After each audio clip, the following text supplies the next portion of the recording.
It happened in 2012. Played the IPL in 2012, and the lead up to that was interesting because I had scored my first Test 100 in Australia in 2012, followed by that game against Sri Lanka in Hobart, where we chased that total down within 40 overs. That came out of nowhere. Honestly, I did not believe that I could do something like that at the international stage. It happened. Gave me so much belief from there, and then Asia Cup came, and I got 183 against Pakistan. On a Sunday, everyone was watching, so things really just turned in about 6 months for me. But I forgot the basics of the game. I started, becoming more desperate, and I thought, went too far ahead of myself. I thought, this IPL, I'm going to dominate everyone. But the moment IPL started, a few games which didn't go my way, and my mindset completely dropped to the other end. I was eating anything that came in sight. I was finishing, candy packets, 40 pieces a packet. I would finish 3 packets a week. I was eating horribly, sleeping horribly. My habits were all over the place. And I finished IPL. I remember I went home, came out of the shower first day, and I saw myself in the mirror, and I was ashamed. It was literally, I saw myself and I thought, I'm looking at another human being, and I told myself, look, if you want to play cricket at the highest level, this is not the way that you can manage. And from next day onwards, I changed everything about my diet, the way I trained, everything, and from then on it was just an obsession. You know that playing at this level over a long period of time, you tend to go into a space where you become a bit insecure, you become fearful, you want to prove to people how good you are in different conditions. And to be honest, before that Australia tour, I was treating every foreign tour like more like an engineering exam that I have to pass somehow, and I have to show people that I can play at this level. But there I realized that once you're down and out, there was hardly anyone who came to help me. There was hardly anyone who was looking towards me and saying, listen, let's work together and try to get your game up to speed. Everyone was just going after me left, right and center. So I was like, am I playing to prove these people wrong? For what? I've got nothing to do with them, and they literally have nothing to contribute in my life. So I went back home. I was down for quite a bit. The great thing that happened at that stage was I realized who was with me, who was not.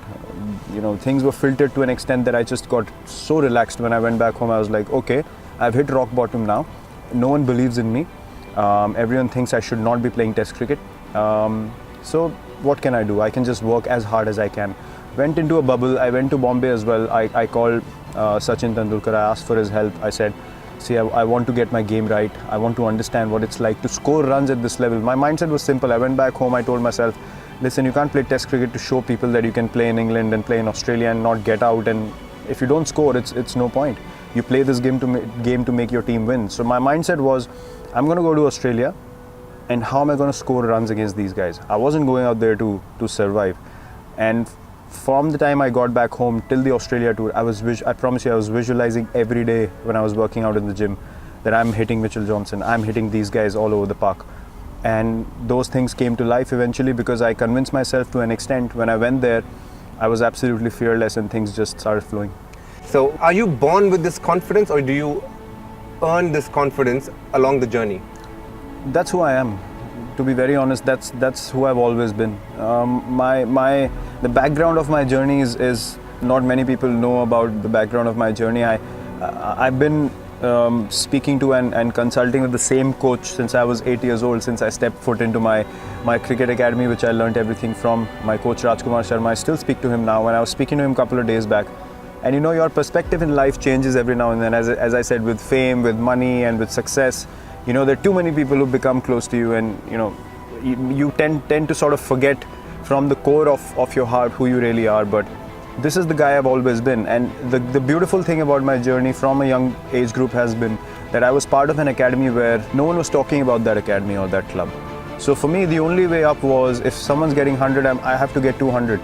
Otherwise, no one's going to notice me. And I had that fire inside me all the time. And that's exactly what I did to come up the ranks. I scored so many runs that people could not ignore me, because that was my only driving force. And that actually came from the example that my father set for me. There was a time in my life where there was an opportunity. I was selected for under 14 Delhi team, and then I was dropped at 1 a.m. because of some complications. And what happens in state levels. Someone was preferred over me because of some compensations that were done and stuff like that. So same was offered to my father as well, that if you can, maybe he can get into the team after 2 games. So my father straight away said, I'm not going to pay a single penny to make him play. If he can play on his talent, so be it. If not, it's not meant to be for him. So that stuck with me for life, and I've always relied on myself and what I can do as an individual first, and then I'll take help along the way, and people who have been willing and open to help me and understand who I really am have been the ones that have been closest to me. So this natural, when my back is against the wall, there's only one way for me, and that's forward, and I will do everything in my power to fight my way up again.